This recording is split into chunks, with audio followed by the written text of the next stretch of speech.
Same old faces and I hear that same old talk, and I'm searching for the latest thing I break in this routine.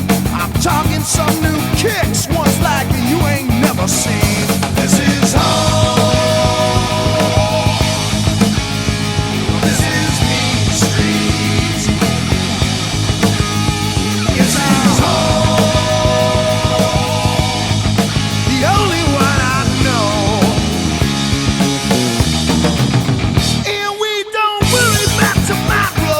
We're sick of these four walls. Now what you think is nothing might be something after all. Now you know this ain't no through street, the end is dead ahead. The poor folks play for keeps down here, they're the living dead. Come on down to Mean Street. They're dancing now.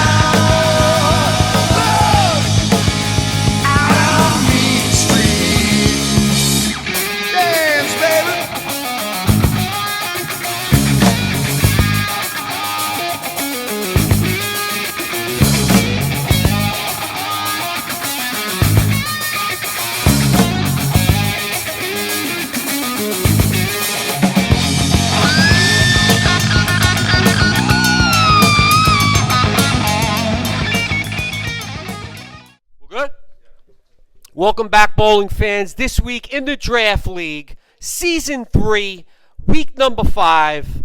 Yes, it's the most exciting 15 minutes in sports entertainment. We are here live, Rabs Country Lanes, in the house that Rab built. We have a very, very special guest tonight and a rare interview. This guy does not like to give interviews. We're going to tap his brain tonight. He is one of the best sports writers in Staten Island Advance history, mark it down. And the Staten Island Advance meant a lot to me. Born and raised Staten Island, a native. And that that newspaper was our Bible. It looked like the New York Times, one fold. We had the home reporter. Yes, you did. It was on my stoop every day growing up, and probably Kevin's, rolled up. It started with the main section of the Staten Island Advance. Second one was the B, more news. Am I right, y'all? Then it was the lifestyle section, which was human interest stories and even hints from Heloise. Then we had the D section, which was our favorite section, the sports. Now, you youngsters at home, you have no idea what was in that sports. Not only was all the high school teams covered and pro, we also had all the softball covered. We had every single sport with pictures. And at the back of the sports section, we had the classifieds. None of you youngsters know what the classifieds are all about. All of us found our cars in the classified. I found my car, my first car. We found our houses. If you needed an apartment, you went there. And how about this, Charles? Articles for sale. Do you remember this? When you wanted something, you looked in those articles. And it was usually filled with all kinds of stuff. Trikes, dirt bikes, remember, Kev? Mongooses, and also solo flexes, if you remember that. Remember the infomercial where the guy used to lift with the rubber bands? It was on late at night. The guy was jacked. People would be like, you know what? I'm going to buy this thing. Wait, Joe, was that the patented bull worker? Remember the bull worker? Then they had the one with the bending things. Well, guess what? Staten Island Advance, all the people bought them, and then they sold them because they sucked. And they would all battle it out, $20 below. But our guest is going to be Charlie DeBiase at the Staten Island Advance. And I remember the days, Charles, of looking up the box scores to the T&M majors to see how Pouch Terminal did. Do you remember this? You do. Every high school game, full box scores. I remember it well. Cormac Gordon, Charlie DeBiase, Joe DiModio, Stephen Hart, Nick Nugent, Big Wags, all of it. 8 correct, 9 correct. You find your name, remember? With the magnifying glass. How about It's Your Call with James Speciale, where I was featured? I don't know if you know this. I was featured on It's Your Call. The question was, will Mike Piazza break out of this slump? I don't know if you Met fans know this, but when Piazza came, he had about 3 RBIs in the whole first month. He was terrible. They were talking about dropping him in the order, and James asked me. 9 out. The question was, will Piazza break out? And, of course, I was like, give the man some time. Too good of a hitter.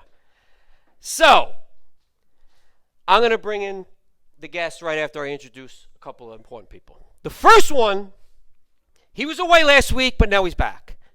He's the monster of the Middle East, Matt Koplowitz. Charlie, feast your eyes on this athlete. Second up, we have a very special cameraman, the newest inductee to the Staten Island Bowling Hall of Fame. Yes, folks, Kevin Rourke, right there. Charles, Hall of Fame, inducted this year. Kevin and Mike King. Last but not least, Mike King, by the way. Good friends with Kevin. He knows how good Mike King was.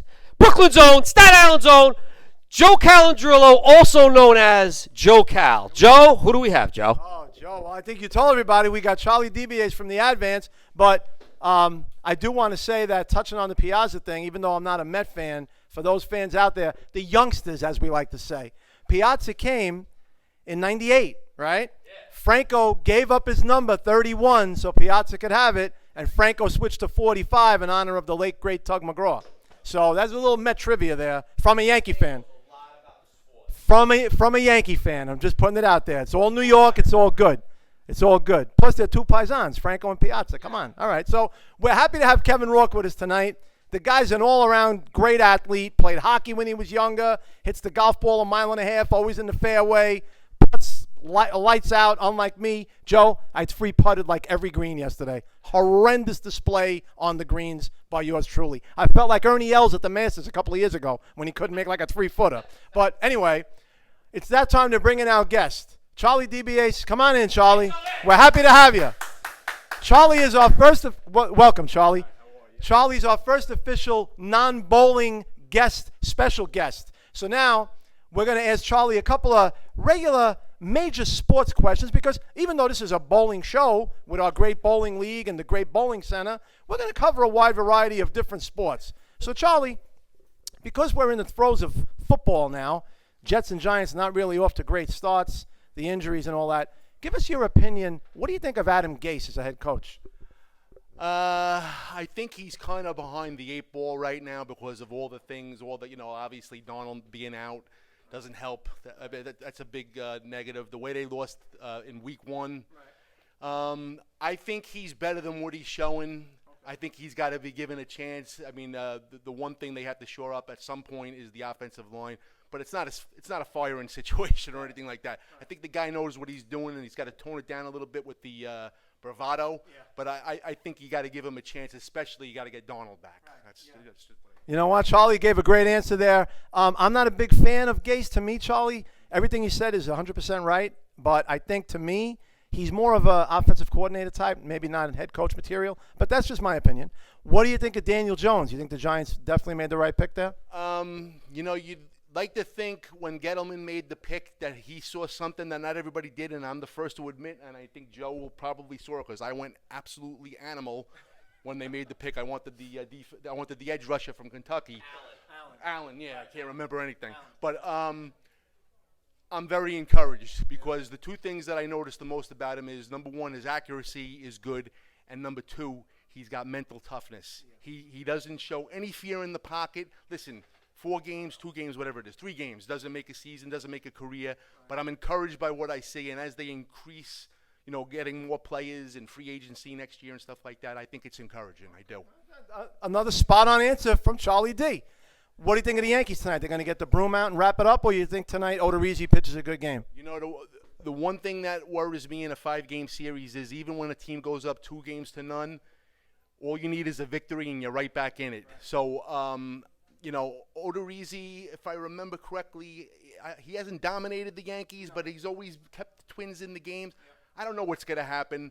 If the Yankees could jump out to an early lead, it might demoralize them, and maybe they follow through, but it's certainly not a given.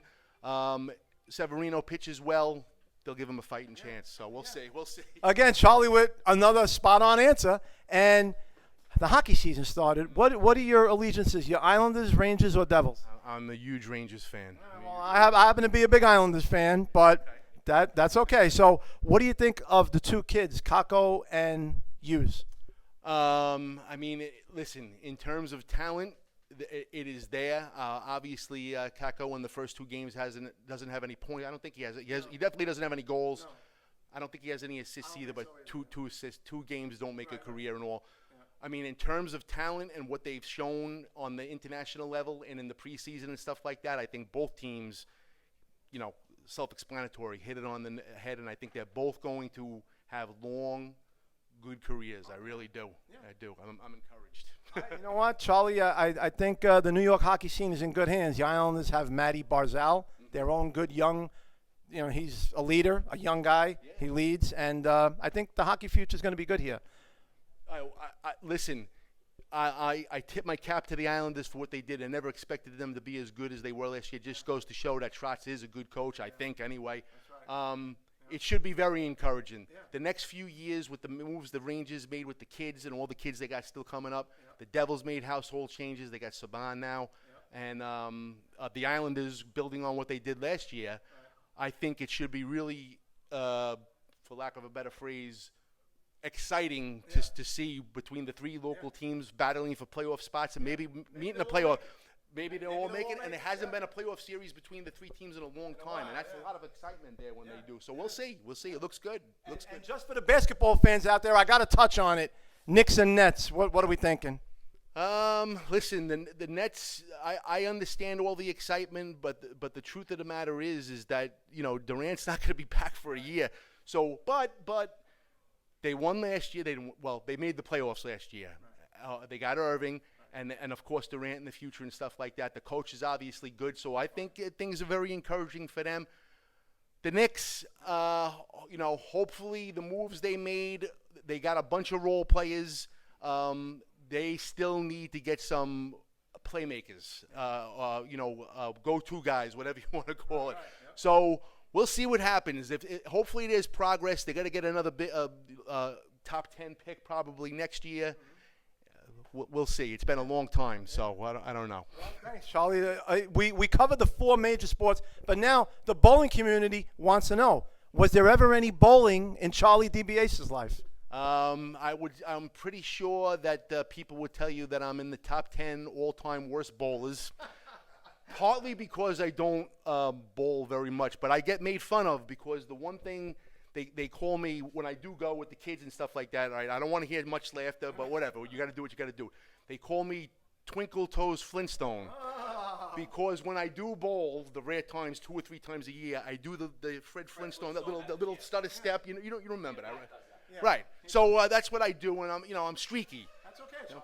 You know what? Look, I've been bowling so bad, I may go to the Fred Flintstone approach tonight. Maybe I'll actually knock some pins down. But Charlie, pleasure. Thanks for coming on. I'm going to bring Joe B in now. He's got some questions for you. No, don't go anywhere. Okay. No, don't go anywhere.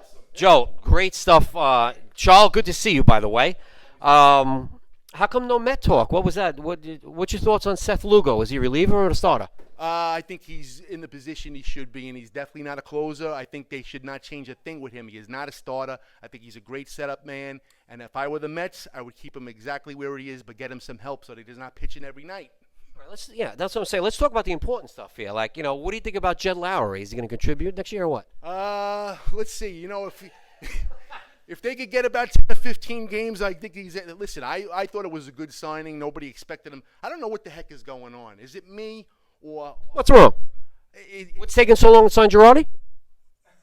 I don't think it's going to happen. I think it's going to be a Cub. All right. Well, that just ruined my night. All right. So, ruin your night too, right? So the bowling community, they write us letters every week. Me and Joe get like stacks of fan mail from this show. You know, this is the highest rated bowling show on the internet today. Did you know? I did not know it, but I'm not surprised. Okay. Well, so we get a lot of fan mail, and they ask us questions because they want to get to know today's greatest athletes. Today, you're one of them. So one of the questions that we always get is, what was your first job? My first job, I was a gopher at R&H Tug's restaurant. Oh, wow. Yeah, I got hired 2 weeks after they opened, so I was an original for the most part, and I was there for about 3 or 4 years. I was a gopher. I cleaned the kitchen, cleaned the floors, brought the garbage to Fresh Kills, dressed the plates sometimes, according to me. Yeah, R.H. Tubbs. See, he's a guy, he doesn't forget where he came from. Neither do I. How about your first car? My first car was a 1979 Dodge van. If you ask anybody that was close to me in high school, they still bring up today, Charlie, get the Dodge, get the green van back. Carpeted wall to wall. My dad, the greatest guy in the world, gave it to me when I started driving, and it was famous. Was it like the Mystery Machine? It was. It totally was. Did you find it in the classifieds? Did not. It was bought brand new, and then my dad gave it to me when I started driving, and then he got a new car. Remember the comics in the Advance? I absolutely do. Family Circus? Circus. Nancy? Andy Cap? Yes. Spider-Man? The Far Side. Nothing better than the Far Side. Doonesbury? I remember this stuff. Yes. Sundays was what? What was the difference? Color. Yes. Sunday colored, baby. So how about superstitions? I've been asking this lately. In sports, Charlie's a very good basketball coach. I don't know if you knew that. Superstitions with your team or when you played? Anything? Superstitions. Oh my God, I probably have a million of them. I I can't think of anything off the top of my head, but I definitely have a few. I just can't think of any right now. All right, so we're not watching sports. We're not watching the Yankees win 11-1 tonight. If we're not doing that, what are we watching on TV non-sports related? Chaz. I don't know if it would be on tonight, but I am a huge Curb Your Enthusiasm fan. Still. Absolutely. I mean, listen, who cares that the seasons are 7 years apart? Doesn't matter. I'm looking forward to season 10 5 years from now. You like Leon? I do like Leon, yes. Yes. Not as much as Larry, but I mean, you know. Yes, I'm a Curb fan also. I was going to say something, but you know what? It's a little off color in here. That's the beauty of Larry David. I couldn't say it in here. Joe, what else have we got, Joe? Lee's or, how about Lee's or Danino's? I'm a Lee's guy. I like Danino's, but I'm a Lee's guy. It's the thin crust. We're forced to order Chinese. Where are we ordering from? Come on. Lucky Fortune on the corner of Giffords Lane and Amboy Road. Very nice. Hey, me and Charlie have a lot in common. What about Charlie's favorite Italian ice? Oh, yeah, that was a great one, too. So we're going to Ralph's. I'm going to ask you, too. You walk up to the window. What's your go-to Ralph's ice? I'm a cherry guy. I'm a big solo, no mix. Solo by itself, yeah. But I'm not a big ice guy overall. But if I had to get it, it's always cherry. I'm a big ice cream guy. I can't tell. Matt, what about you? Kevin Rourke. Very nice. Okay, yeah, because it's rare. Joe? Coconut. You're never going to believe it. I'll say it again. My wife laughs at me all the time. Ray Lawson, ladies and gentlemen. I'm the only man that orders orange at Ralph's. Love it. My son likes the orange sherbet. So he's the other guy? Billy, yeah, my son Billy. Yeah, and I thought of something, by the way. Go ahead. It's not really so much of a superstition, but the one thing I feared, and it came back to bite me last year, and you probably would agree with me and stuff like this. You never want to face a team that you beat twice or 3 times 100% in the playoffs.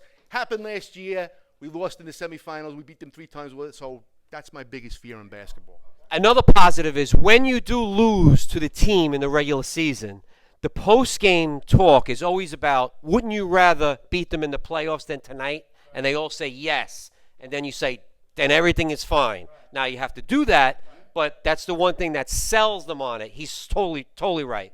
And isn't it like you get down early and you're like, I knew it, and it builds inside, and you can't get out on the court and change it? The good thing, the good thing about the CYO playoffs is usually a week apart, and we were playing Star to C. I'm from St. Charles, and we beat them 3 times, 7 points or less, 7, 4, and 3 points, and I knew it was going to be tough because they were good, and sure enough, we lost to them. Namorado. Sure. Yeah, Namorado was the coach. Brian Namorado. So, yeah, but hats off. They won, and we lost, and now we move on. Coaching, it's a wild game. Charles, great answers. It's going to bring us to our last segment before we get out there and start practicing. Lowe's Bowler of the Week sponsors the worst bowler from the previous week. It's in that envelope right here, and I'm about to grab it. Joe, I thought I had a chance for that last week after 2 games. Joe, I looked it up. You were damn close. I had my worst week ever. What is this now? Lowe's Home Improvement sponsors the Lowe's Bowler of the Week. Okay, so it's not low score. It's just Low series. Low series. it was a busting chops thing. It is the lowest bowler. Oh, it is. It's the lowest bowler of the week. Ladies and gentlemen, first-time draft league bowler, Nick LaRocca. 508, and guess what, folks? One of the all-time lowest games. It reminds me of a very funny story from the green. Frank Baguetta one night in the Thursday Night League. Remember Frankie Baggs, right? Frank Baguetta shot 98 one night, and he was a 210 bowler. Nick LaRocca shot 102 last week. Congratulations. Gift certificate on Lowe's. Pick out what you want. Nick LaRocca, 102. All right, so we're going to send it off. We're going to thank Charlie again. Thank you. And just a little tidbit, I happen to know 3 guys that went to St. Peter's High School that Charlie knows. One guy, Scott Kuehl, is a buddy of mine from work. Another one, Tony Gatto, was my next-door neighbor. And also Sammy Kananen, another buddy of mine, used to take the Staten Island ferry with him. Another good softball player back in the day. Here, Sammy moved down. He lives in Middletown, I think, Jersey. But anyway, they're all St. Peter's guys. Class of 88, the year after me. Right. Class of 88, all good guys, and Sammy was a baseball player too, and Scott was a big rocker, big, into the music. He still is. Yes. He still is. So, Charlie, thank you again. My pleasure. Thanks for having me. You got it, bud. And a special shout out to John Wilders on the 300 last week. Way to go, Johnny, our promo man down in Florida. And we don't know who we're going to bring you next week, folks, but we'll have somebody back here in Studio 710. So with that, we want to say, as we always do, good night, good luck, God bless, and good bowling.